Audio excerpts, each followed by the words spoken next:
ஆண்டவராகிய இயேசு கிறிஸ்துவின் இன்ப உயிர்த்தெழுந்த நாமத்தினாலே அற்புதமான சுவிசேஷ பயணத்திற்கு அன்போடு வாழ்த்தி வரவேற்கிறேன். இந்த அற்புதமான நாளிலே நமக்கே தெரியாத நம்முடைய பலனை கர்த்தர் வெளியே கொண்டு வர விரும்புகிறார். நமக்கே தெரியாத நம்முடைய தாளந்து, நம்முடைய திறமை, நம்முடைய திறன் இயேசுவின் நாமத்தினால வெளியே வருவதாக. ஹல்லேலூயா. பாருங்களேன், இந்த நாளிலே கூட எஸ்தருக்குள் இருந்த ஒரு பலன், அவளுக்குள் இருந்த கதவை திறக்கிற பலன், அடைக்கப்பட்ட கதவை, மூடின கதவை திறக்கிற பலனை கர்த்தர் எஸ்தருக்குள் வைத்திருந்தார். எஸ்தர் 4:11 30 நாட்கள் அழைக்கப்படவில்லை, ராஜா அனுமதி இல்லாமல் உள்ளே நுழையவும் கூடாது, நுழைந்தால் சாக வேண்டும் என்ற தவறாத சட்டமும் உண்டு. யூத குலம் அழிக்கப்பட வேண்டும் என்ற சட்டம் வேறு போய்கொண்டிருக்கிற சூழ்நிலையிலே இவளுக்குள் இருக்கிற பலன் இப்பொழுது கிரியை செய்கிறது, வேலை செய்கிறது. எஸ்தர் ராஜாவின் இடத்தில் போக முடியாதபடி கதவு அடைக்கப்பட்டிருக்கிறது. இப்பொழுது எஸ்தர் செய்த காரியம் என்ன? Esther 4:16 Esther செபிக்கிறாள். 5:2 எஸ்தருக்கு கதவு திறக்கப்படுகிறது. ஹல்லேலூயா. எஸ்தருக்குள் மறைந்திருந்த அவளுக்கே தெரியாத பலன், கதவை திறக்கிற பலனை கர்த்தர் வைத்திருந்தார். அடைக்கப்பட்ட மூடப்பட்ட கதவு திறந்தது. ஜெபித்தால் எத்தனை பேருக்கு இன்னைக்கு மூடி இருக்கிற அடைக்கப்பட்ட ஊழியத்தின் கதவு, குடும்பத்துல சமாதானம் இல்லாத பல சூழ்நிலை உண்டு. குடும்பத்துல பிசினஸின் கதவு திறக்கப்பட வேண்டும், வேலையின் கதவு திறக்கப்பட வேண்டும், ப்ரொமோஷன் என்ற கதவு திறக்கப்பட வேண்டும், குழந்தை பேர் என்ற கதவு திறக்கப்பட வேண்டும், வட்டி இல்லா வாழ்க்கை, கடன் இல்லாத வாழ்க்கை என்ற கதவு திறக்கப்பட வேண்டும், வியாதி இல்லாத வாழ்க்கை என்ற கதவு திறக்கப்பட வேண்டும். ஊழியத்துல பல கதவுகள் திறக்கப்பட வேண்டும் என்ற விருப்பம் உண்டு, ஆசை உண்டு, எண்ணம் உண்டு. கர்த்தர் இந்த நாள் அந்த எண்ணத்தை, விருப்பத்தை நிறைவேற்ற விரும்புகிறார். வெளிப்படுத்தின விசேஷம் 3:8 சொல்கிறது, உன் கிரியைகளை அறிந்திருக்கிறேன், உனக்கு கொஞ்ச பலன் இருந்தும் நீ என் நாமத்தை மறுதலியாமல் என் வசனத்தை கை கொண்டபடியினாலே இதோ திறந்த வாசலை உனக்கு முன்பாக வைத்திருக்கிறேன், அதை ஒருவனும் பூட்ட மாட்டான். ஹல்லேலூயா.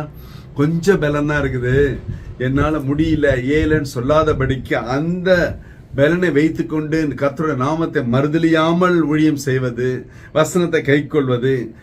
கர்த்தர் கதவை திறக்கிறவர். கதவை திறக்கிற பலன் நமக்கு கொடுக்கப்பட்டு இருக்கிறது. ஹல்லேலூயா. அப்போஸ்தலர் 12:10 பாருங்களேன். பேதுரு சிறைச்சாலைக்குள்ள இருக்கிறான், பொழுது விடிந்தால் அவன் கொலை செய்யப்பட வேண்டும் என்ற சட்டம் போட்டாச்சு. இந்த சூழ்நிலையிலே, இந்த சட்டம் போட்ட சூழ்நிலையிலே மக்கள் அவனுக்காக செபிக்கிறார்கள். அப்போஸ்தலர் 12:5 சபையார் அவனுக்காக ஊக்கமாக ஜெபம் பண்ணினார்கள். 12:7 அப்போஸ்தலர் வானம் திறக்கப்பட்டது, தூதன் கீழே இறங்கி வந்தான், இரும்பு கதவு தானாய் திறக்கப்படுகிறது. ஹல்லேலூயா. அப்ப கதவு திறக்கப்பட வேண்டுமானால் வானம் திறக்கப்பட வேண்டும்.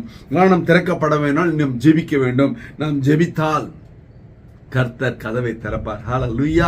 ஜெபமே ஜெயம். ஆரம்பம் ஜெபமா இருந்தால் முடிவு ஜெயமா இருக்கும். ஹல்லேலூயா.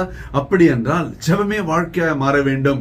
இது அவசரத்துக்கு, அர்ஜென்ட்டுக்கு, ஆபத்துக்கு, ஆக்சிடென்ட்டுக்கு மட்டும் அல்ல ஜெபங்க. ஜெபம் பேச்சு மூச்சாய் மாற வேண்டும். ஜெபம் பண்ணுவது மட்டும் அல்ல, வேதத்தை கேளாதபடி தன் செவி விளக்கினுடைய அருவருப்பு என்று நீதிமொழிகளை வாசிக்கிறோமே. நீதிமொழி 28:9. என்ன காரணங்க?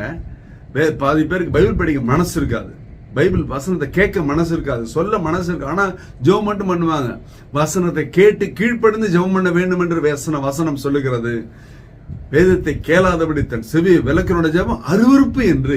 நம்முடைய ஜெபம் கர்த்தருக்கு பிரியமானதாய், ஏற்புடையதாய், நல்லதாய் மாற வேண்டுமே தவிர அருவருப்புள்ளதாய் மாறக்கூடாது அல்வா? அப்படி என்றால் நாமும் கூட கர்த்தருடைய பாதத்தில் விழுந்து மனதுருகி நம்முடைய குடும்பத்திற்காய், நம்முடைய பிள்ளைகளுடைய எதிர்கால வருங்கால வாழ்க்கைக்காய், தேசத்தின் தலைவர்களுக்காய், நம்மை ஆட்சி செய்கிற ஒவ்வொரு பிள்ளைகளுக்காய் ஜெபிக்கும் பொழுது கர்த்தர் மனமிறங்கி அற்புத அடையாள அபிஷேக ஆசீர்வாத நன்மைகளை கட்டளிடுவாரே. ஹல்லேலூயா. ஜெபம் பண்றது கர்த்தருடைய பிள்ளை அல்லவா? கர்த்தருடைய ஊழியக்காரன் அல்லவா? கர்த்தர் உன்னை முத்திரமோதம் வைத்த காரணம் என்ன? நீ ஜெபிக்க வேண்டும் என்பதற்காக. நீ ஜெபித்தால் உனக்கான கதவு திறக்கப்படும், உன் தேசத்திற்கான கதவு திறக்கப்படும், நன்மையான கதவு திறக்கப்படும், அடைக்கப்பட்ட மூடப்பட்ட இரும்பு கதவு திறக்கப்படும். ஹல்லேலூயா. ஒரு விசை கண்களை மூடுவோம். ஹல்லேலூயா, ஹல்லேலூயா, ஹல்லேலூயா. அப்பா ஸ்தோத்திரம் ஆண்டவரே. இதோ இந்த பார்த்து கொண்டிருக்கிற பிள்ளையோட வாழ்க்கையில அடைக்கப்பட்ட மூடப்பட்ட கதவு இயேசுவின் நாமத்தினால திறக்கப்படுவதாக.